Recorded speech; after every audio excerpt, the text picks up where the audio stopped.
Welcome back to another Hornet Way Read Aloud. My name is Mrs. Iverson, and today's Read Aloud is called Listen, Learn, and Grow. At the Richland Center Primary School, we believe that all students have a right to listen and learn in a way that is best for them. Thanks, and follow along. Eyes are watching, ears are listening, voices quiet, body calm. You have heard me say that so many times. But that's not the only way to listen. How do you listen? Here's a hint. It might be included in this book. So pay attention and come along and read with me. The school bell rings loud and bright. Friends shuffle in the room. It's time to listen, learn, and grow. It's time for brains to bloom. When you listen, you tune into your body's every sensation. You get ready to learn by focusing on regulation. If learning is a flower, regulation is the seed. To regulate means to meet your body's every need. Listen with our whole bodies, that seems so silly to say. We use our ears to listen. Is there any other way?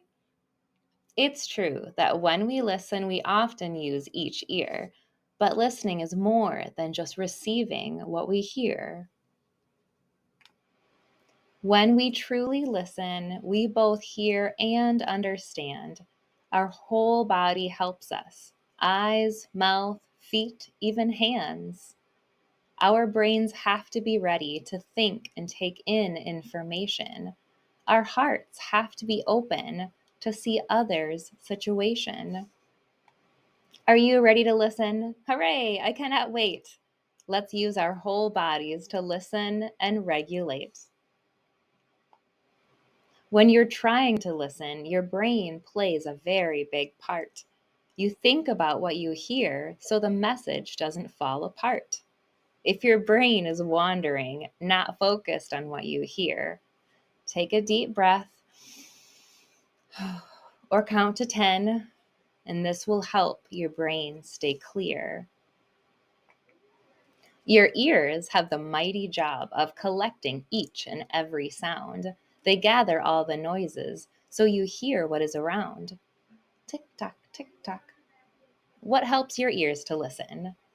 Silence, music, or a little noise? Your ears can help you find that balance that your brain enjoys. Your eyes can help you listen by hunting for the clues that show you what you're learning, where to go, and what to do. Looking at the teacher is great, but it can't always make you understand. Your eyes can look in other places and still learn what was planned. When it's time to listen up, your mouth also plays a role. Depending on your own needs, silence might not be the goal. Some mouths are still and quiet, others echo, echo, echo, or hum, or chew. If everyone is learning, please do what works for you. You can use your hands to listen by resting them in your lap, or they might need to help you listen when they fidget or they flap. Sometimes for you to listen, your hands can't stay folded tight. Your fingers flap and flutter free in a way that feels right. Your feet are helpful listening tools, whether planted firm or in motion. Use your feet to stay engaged, but try not to cause a commotion. So if your feet need to move, let them tap, tap, tap, or wiggle and stretch, or maybe keep them grounded, staying rooted in your space.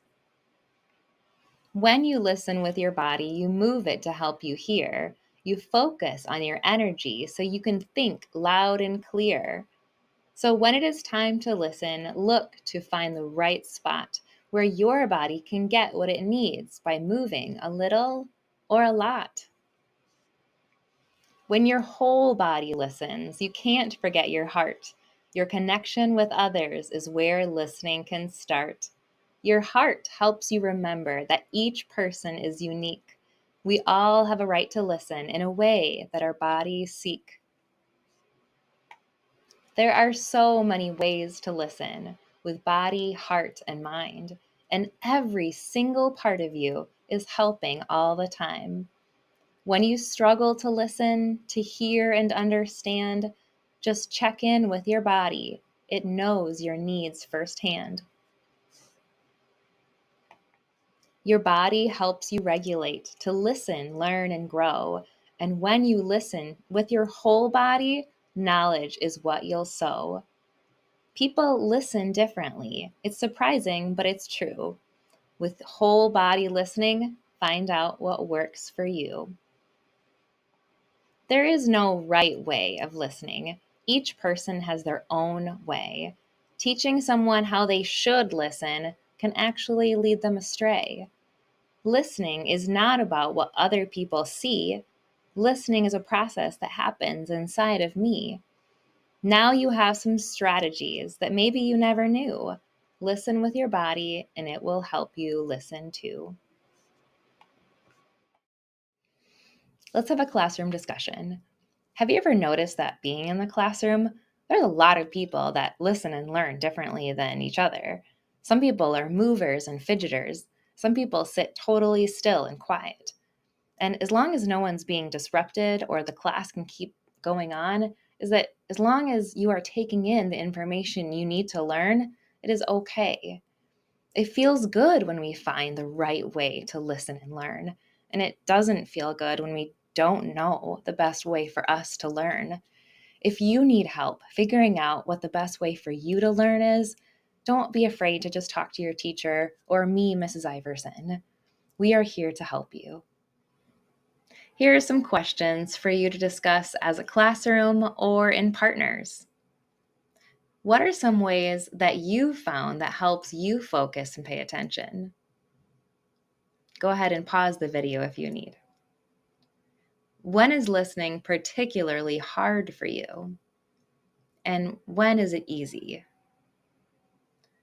Who are people that you can ask for help when it's hard for you to listen and focus? Last one. What are some tools that your teacher gives you to help you focus and pay attention?